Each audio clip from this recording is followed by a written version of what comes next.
Nous, on a des protocoles avec le Reiki, on a des positions de main, etc. C'est une technique, ça nous permet d'avoir des résultats.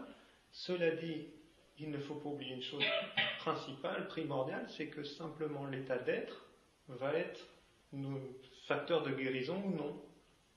C'est-à-dire que dans un simple regard, on peut transmettre de la haine, on peut transmettre du bien. On peut transmettre de l'amour, on peut transmettre de la guérison. Dans le son qu'on arrive à faire, on va transmettre quelque chose. Et c'est là qu'on arrivera au Reiki Karuna. Vous voyez la position de main, par exemple, pour une femme, au niveau du chakra du cœur, on pose la main plus bas et l'autre main au-dessus. Pour éviter toute cette zone sensible qui, dans notre culture, est problématique. Dans beaucoup d'endroits au Japon, ils posent les mains, ils ne se posent pas la question. Mais ici, dans notre culture, ce serait problématique, on ne fait pas. Si c'est quelqu'un que je connais bien, si la personne a confiance en moi, elle me dit oui, tu peux poser. Oui. Après, voilà, il n'y a que le chakra racine sur où je ne pose pas les mains. C'est le seul endroit. De femme à femme, voilà. Et pour les hommes, c'est sur le chakra sacré que je ne pose pas les mains. Eh oui. Eh oui, deuxième et premier chakra, c'est difficile. Chakra sacré, c'est au niveau des points. Pour c'est le bas-ventre, tu sais, tu touches rien. Hein. Je pose les mains, moi, en tant qu'homme, je ne le fais pas. Pour les hommes, je pense. Ah oui, d'accord. Oui, bien sûr. Parce que déjà, c'est une zone qui peut porter à suggestion. Et ce n'est pas le but. Et puis, avec les vêtements, des fois, on ne sait pas trop à quel endroit on est. En fonction que c'est un pantalon taille basse ou un pantalon normal, si vous mettez les mains sur un pantalon taille basse, vous êtes déjà vachement plus bas que sur un pantalon normal. Alors pour les hommes, moi je mets au-dessus, sur le chakra sacré, et là comme ça, enfin, main inversée, sur les racines. Je fais les mains sur le côté là. Là je touche rien, je touche juste le... Ouais, c'est ça. Et l'énergie va où elle a besoin. Je fais le deuxième et le premier chakra avec les mains. Mais j'invite à la créativité dans les soins. Il y a un moment où il faut laisser aller aussi ce qui nous vient. Parce que moi, je vais vous donner vous voyez, j'ai un manuel pour le premier degré, j'ai un manuel pour le deuxième, un manuel pour le troisième. Ces manuels donnent des techniques. Après, je vous invite à les faire vôtres. C'est-à-dire que l'enseignement tel qu'il est, le Reiki tel qu'il est, restera le même. Mais votre pratique du Reiki va prendre votre coloration. Tu fais du magnétisme en plus, tes soins ont un autre visage que celui qu'on est en train de faire là. Et c'est normal. Il y a des soins qui se font debout, il y a des soins qui se font assis. Qu'est-ce qui fait que vous préférez tel ou tel soin? C'est parce qu'il marche mieux pour vous. C'est le seul but. Hein.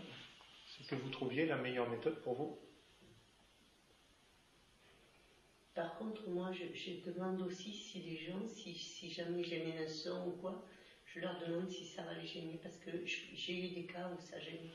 Donc, je préfère demander. La personne peut se bloquer, il faut le faire avant la séance. Je demande, voilà. Ce que je dis, des fois, il m'arrive de chanter, de faire un son, quoi, chanter. Et la personne me dit, ah non, moi, je ne peux pas. D'accord. Mais à ce moment-là, c'est ta liberté de dire, oui, je fais le soin, non, je ne le fais pas. Aussi. C'est-à-dire que moi, je vais te dire, je ne présente pas les choses de cette façon-là. Je dis à la personne, je vais vous faire un soin, il pourra y avoir ça, il pourra y avoir ça, j'en sais rien avant de faire le soin. Je ne suis pas encore dans le moment présent, je suis en train de le faire. À partir de là, je lui dis, il peut y avoir. Si la personne, ça lui pose problème, je lui dis, il n'y a pas de problème, il y a d'autres praticiens. Parce que moi, je ne veux pas, dans ma pratique, si le Reiki, si l'énergie me demande quelque chose, je le fais. Je respecte la volonté de la personne et c'est pour ça que je l'inviterai à aller voir quelqu'un d'autre. Mais je respecte aussi ce que je suis. C'est-à-dire que j'ai ces outils en moi. Si jamais on me demande de les utiliser et que la personne me dit non, c'est simplement que c'est pas moi le praticien dont elle a besoin. Je vois ça aussi comme ça. C'est pas pour autant que c'est la bonne vision des choses que je te donne, c'est que la mienne. C'est que la mienne. C'est très juste aussi ce que tu fais et c'est intéressant parce que du coup, cette personne, tu pourras quand même lui faire quelque chose. Oui. Je comprends tout à fait. Et c'est ok. C'est ok comme façon de faire.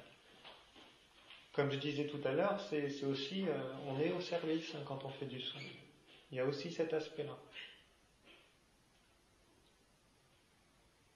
Et en même temps, je vous dis ça, et si ça se trouve, si quelqu'un me dit ça directement, peut-être que peut-être que ça peut m'arriver, peut-être que je lui dirai, je vous fais quand même le soin. C'est au cas par cas. On ne peut pas sortir de règle générale. Il y a vraiment des fois où tu sais il faut faire quelque chose.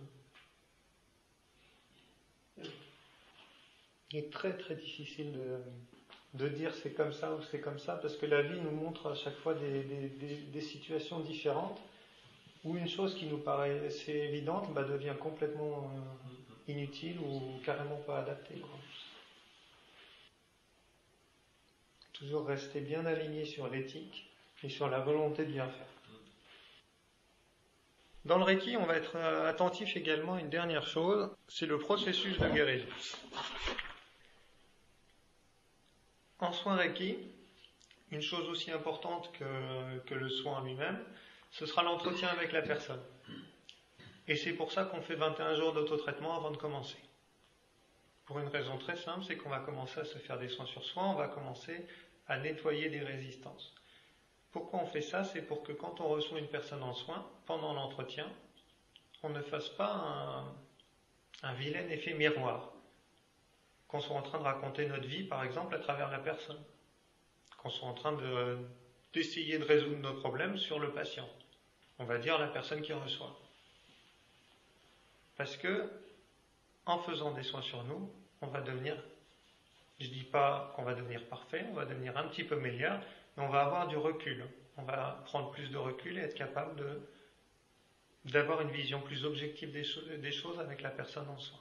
Je pense que je vous ai à peu près présenté ce qu'était le Reiki, du moins dans ma pratique.